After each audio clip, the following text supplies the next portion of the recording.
Because of this conference, which is taking place at this place, which is in Lusaka, organized by the Bakita Foundation.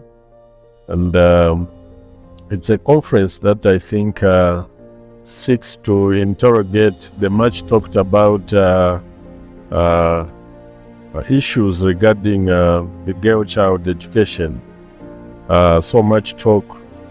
There have been several forums that we've talked about the girl child education, access to education, quality education, and I think this conference seeks to address the many commitments that have been made as to how we want to see a girl child have that access to quality education.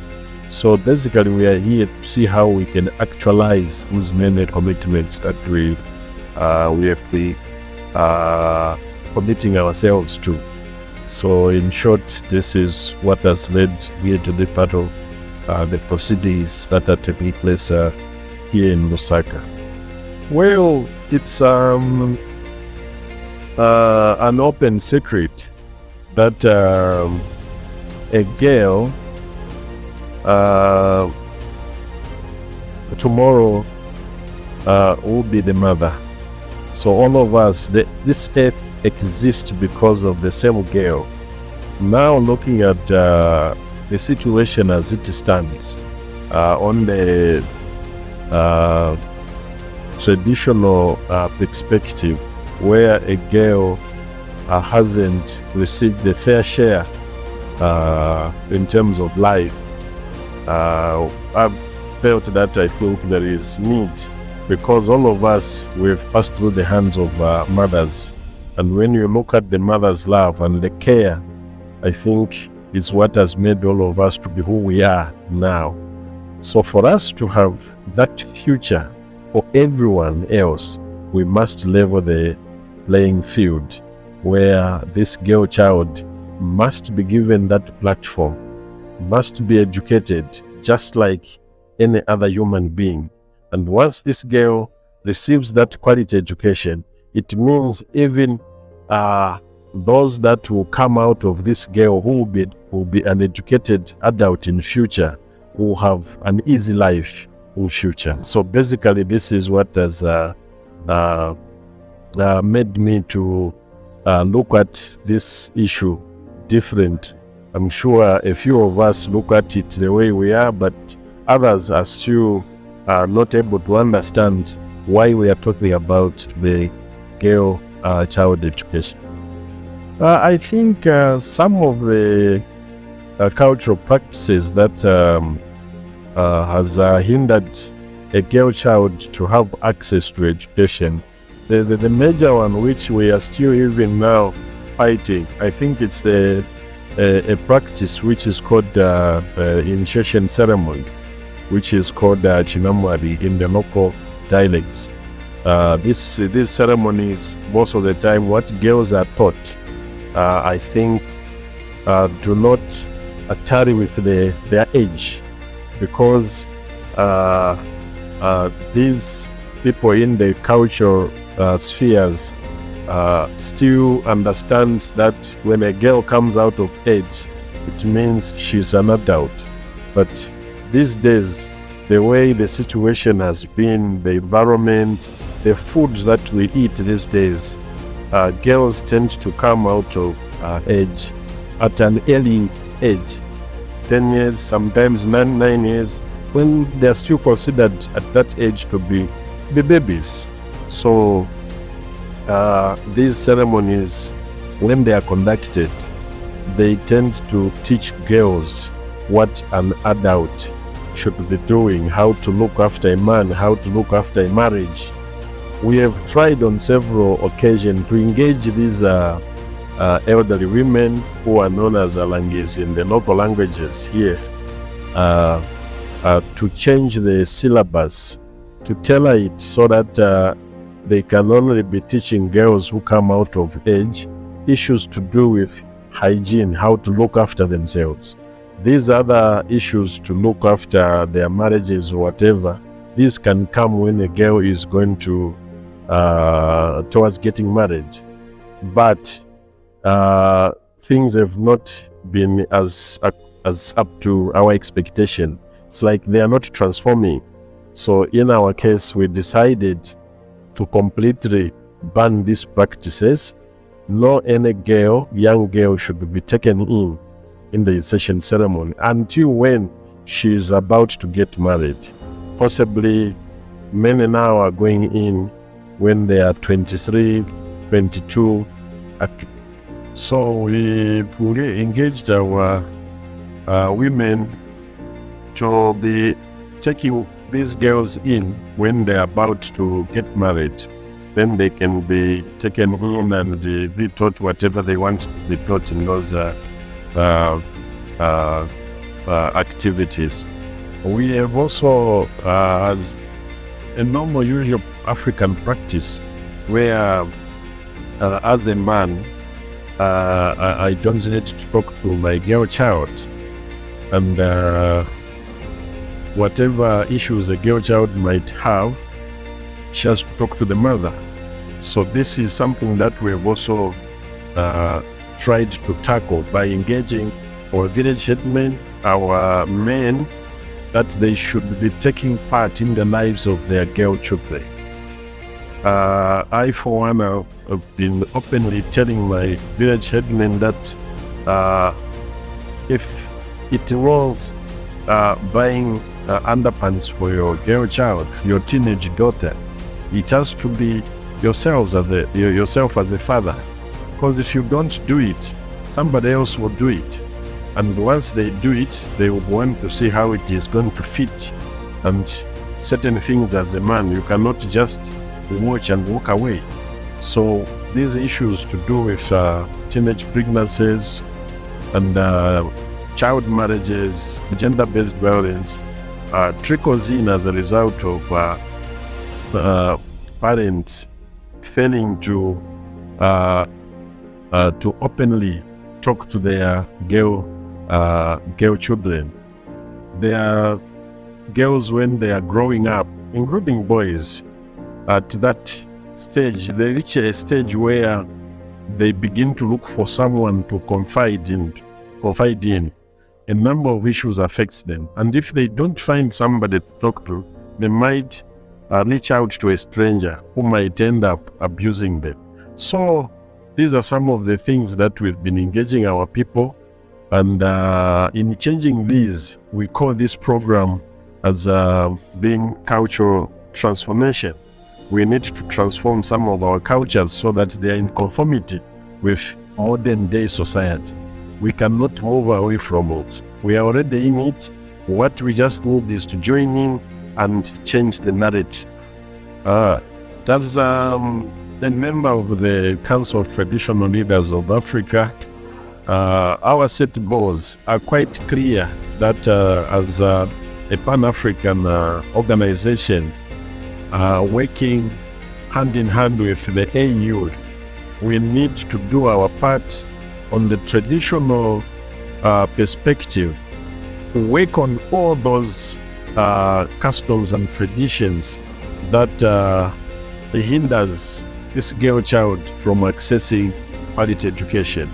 There is a lot that really impede our girls to go to school. We have issues to do with menstrual poverty. These girls will need our support.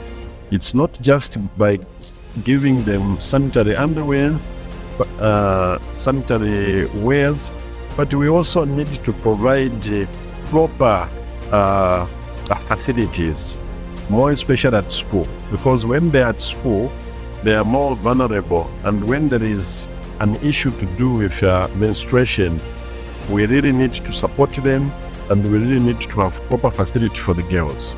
In Zambia, the president proclaimed that by the end of this year, all schools, all public institutions should have waterborne toilets, meaning that a girl child will have it easy to help themselves whenever nature comes in.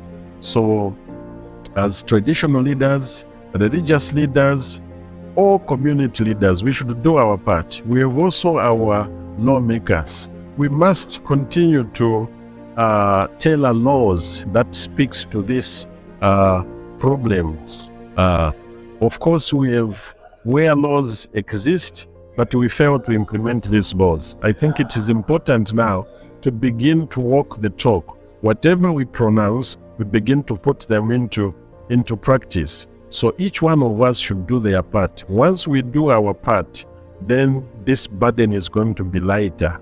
It is my belief that all of us across Africa can work out and end this problem. This is an African problem which requires African solutions. And once we put in our very best, answers are going to be found. It is not all the time that whenever we have problems in Africa, we look to outside Africa for solutions, for support. Africa has got the resource. Africa has got the resource. The resource number one is the human resource that we have. And this is enough for us to begin to tackle these problems. When you need support, you need to begin to do things with any means available at your disposal. Therefore, Africa should be able to stand on its own feet to begin to tackle these challenges, which merely requires a mindset change. We should change things the way they appear. We can make them change, and as traditional leaders, we have the currents of influence over the people that we need, and it is very easy for us to change the narrative and walk the talk, actionalize these commitments that are being made day in, day out, and they are governing resources.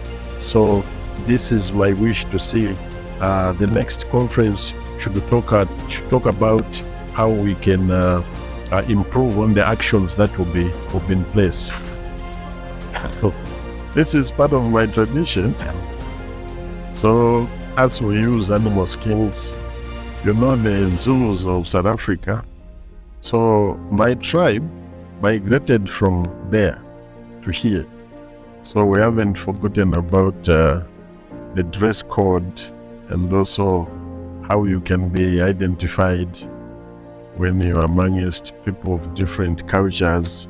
So in Zambia, when you see somebody with this, then they'll definitely know that he's coming from the eastern part, is Ngoni. Yes. But the spots that you see, they are not spots. There are certain parts of the skin that sometimes might mislead you to look like maybe it's a tiger or anything, but it's a leopard skin. Thank you so much.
It's actually something that touches my heart, more especially, just by the sight of the young girls, the disabled one, those with special needs.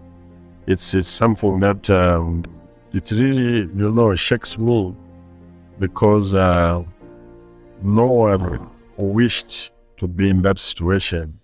So it can only take those with the capacity to help them so that they can as well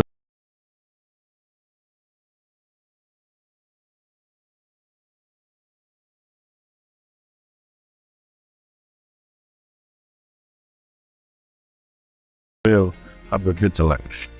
So uh, sometimes I talk to strangers. When you see somebody struggling, I don't even look. I wait for protocol. And because when you are trying to do something, I don't think you need permission to do that.